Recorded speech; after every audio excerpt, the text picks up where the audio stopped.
ह्या पदार्थाला म्हणतात उकड किंवा उकीड।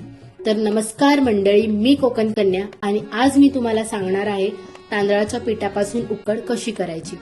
सुरुवातीला तवा चुलीवर गरम करण्यासाठी ठेवायचा। तुम्ही हे गॅसवर पण करू शकता। त्यानंतर तांदळाचं पीठ घ्यायचं, त्यामध्ये थोडीशी साखर, चवीपुरतं मीठ आणि तुमच्या गरजेनुसार ताक घालायचंय।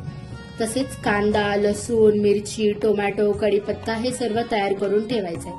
मगाशी आपण जे पीठ घेतलं होतं त्यामध्ये पाणी ओतून पिठाच्या सर्व गुठळ्या मोडून घ्यायच्यात। आता त्यामध्ये लाल तिखट आणि हळद टाकून हे सर्व चांगलं मिक्स करून घ्यायचंय।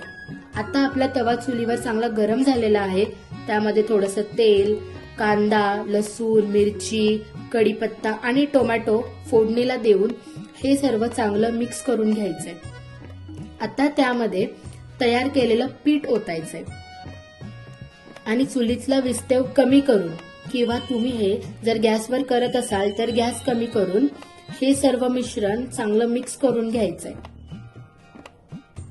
नंतर त्यावर झाकण ठेवून चांगलं शिजण्यासाठी ठेवून द्यायचंय। आता आपला पदार्थ खाण्यासाठी तयार झालेला आहे। तर ही रेसिपी तुम्हाला कशी वाटली कमेंट करून नक्की सांगा। धन्यवाद।